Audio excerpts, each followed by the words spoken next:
नमस्कार दोस्तों SBI cards के Q2 के नंबर्स आ चुके हैं और मैं बता दूं आपको आज जो है आप कह सकते हैं एसबीआई कार्ड के अभी नंबर्स आ गए। कैंस टेक्नोलॉजी के नंबर्स आने वाले हैं, इसके साथ ही साथ प्लस वोल्टास के भी नंबर आने वाले हैं। तो इन दोनों के ऊपर भी आज मैं एक वीडियो बना करके लेके आऊँगा। बट अभी बात कर लेते हैं किसकी, एसबीआई कार्ड की। और कैंस टेक्नोलॉजी के नंबर जब आएंगे तब उसके लिए मैं ले आऊँगा। तो उसके लिए प्लीज़ वीडियो को लाइक तुरंत कर दें, चैनल को सब्सक्राइब करके ऑल नोटिफिकेशन ज़रूर दबा दीजिएगा। देखिए नंबर्स आपको जहाँ दिख रहे हैं ये करोड़्स में दिए गए हैं। ओके, सबसे पहले बात करेंगे रेवेन्यू फ्रॉम ऑपरेशन की। आपने इंटरेस्ट इनकम कितना कमाया है? 2289 करोड़ रहा है, जो एक साल पहले कितना था 1901 करोड़ रुपीज़। याद रखिएगा, भले ही ये एक फाइनेंस रिलेटेड कंपनी है बट इसको ईयर ऑन ईयर बेस पे देखना मुझे पर्सनली ज़्यादा पसंद है, ना कि क्वार्टर ऑन क्वार्टर बेस पे। क्योंकि हम सबको पता है कि जो कार्ड यूज़ है, जो क्रेडिट कार्ड का जो यूज़ होता है वो सबसे ज़्यादा एटलीस्ट हमारे भारत देश में होता है, वो आप कह सकते हैं सितंबर से दिसंबर क्वार्टर के बीच में होता है दोस्तों। और यहाँ पर आप देखें तो सबसे पहले इंटरेस्ट इनकम, साथ फीस और कमीशन इनकम 957 करोड़, जो एक साल पहले 1973 करोड़ थी। Net gain on fair value changes कुछ नहीं, ये 13 लाख रुपए कुछ थे।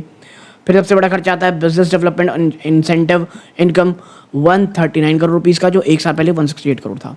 ओके, और उसके बाद जब आप इन सबको जोड़ लेंगे तो प्योरली जो ऑपरेशंस के थ्रू आपका रेवेन्यू आया वो कितना आया है 4421 करोड़, जो एक साल पहले कितना था मात्र 4087 करोड़। यानी ईयर ऑन ईयर बेस पे ऑलमोस्ट आप कह सकते हैं 10% के आसपास की जंप है।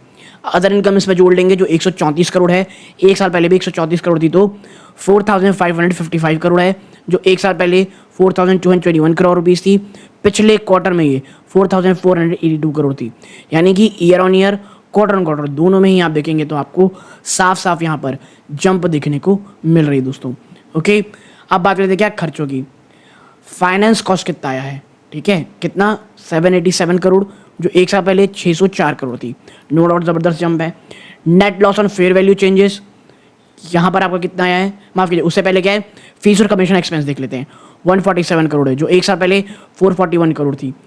यानी फीस और कमीशन इनकम में बहुत बड़ी गिरावट है, ये लिटरली में बहुत बड़ी गिरावट है। अब इम्पेयरमेंट और फाइनेंशियल इंस्ट्रूमेंट 1212 करोड़ रुपए, जो एक साल पहले कितना था मात्र 741 करोड़। यानी यहाँ जो पैसे बचते दिखाई दे रहे थे वो यहाँ खर्च होते दिखाई दे रहे हैं। एम्प्लॉयमेंट एक्सपेंस कितना है 148 करोड़, जो एक साल पहले 147 करोड़ थी, ऑलमोस्ट फ्लैट है। यहाँ पर आखिरी में क्या है, ऑपरेटिंग और अदर एक्सपेंसेस 1663 करोड़ रुपीज़, जो एक साल पहले 1429 करोड़ रुपीज़ था। ओके, पिछले क्वार्टर में 1485 करोड़ रुपीज़ थे। आप इन सबको जोड़ लेंगे तो टोटल खर्चा यानी टोटल एक्सपेंस आएगा 4110 करोड़ रुपये, माफ़ कीजिएगा 4010 करोड़ रुपीज़।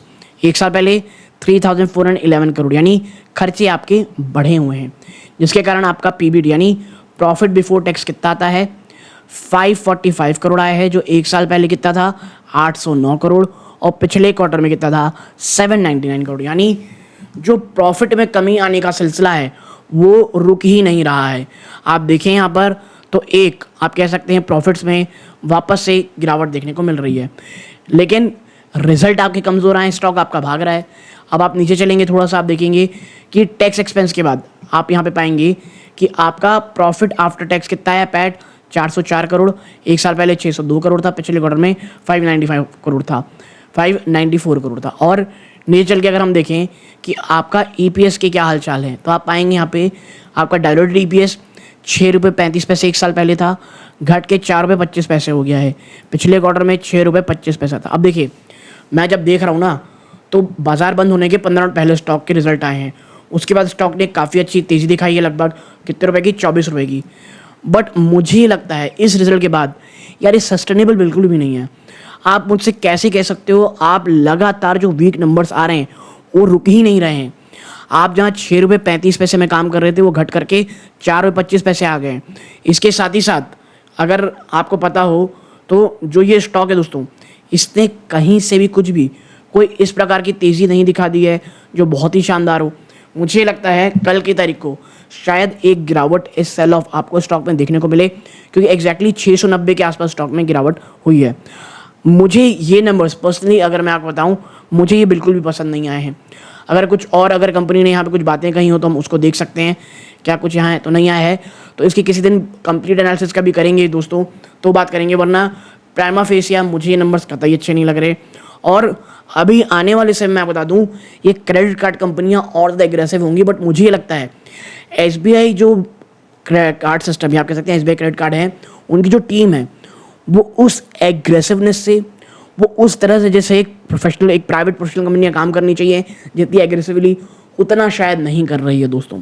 नो डाउट उस कारण शायद इनका एनपीए उतना ना बढ़े, लेकिन भैया आपकी जो एक बहुत ही शानदार आपके पास अपॉर्चुनिटी थी, आप उसे बहुत बुरी कदर गंवा रहे हो और लगातार प्रॉफिट्स में कमी आती हुई आपको दिखाई दे रही है। और देखिए बीच बीच में रिवॉर्ड्स भी आप सुन रहे होंगे, एसबीआई क्रेडिट कार्ड जो रिवॉर्ड्स कम कर रही है और भी जो उनके बेनिफिट मिलते थे उसमें कमी आ रही है। तो नो डाउट हीट लग रही है लोगों को, एसबीआई कार्ड में जो एक कमी है वो लगातार आपको देखने को मिल रही है। अब देखना ये रहेगा कल के दिन ये किस प्रकार के रिएक्शन आते हैं। आपकी क्या राय है कमेंट बॉक्स में ज़रूर बताइएगा। ये सूर्यकांत है, जय हिंद।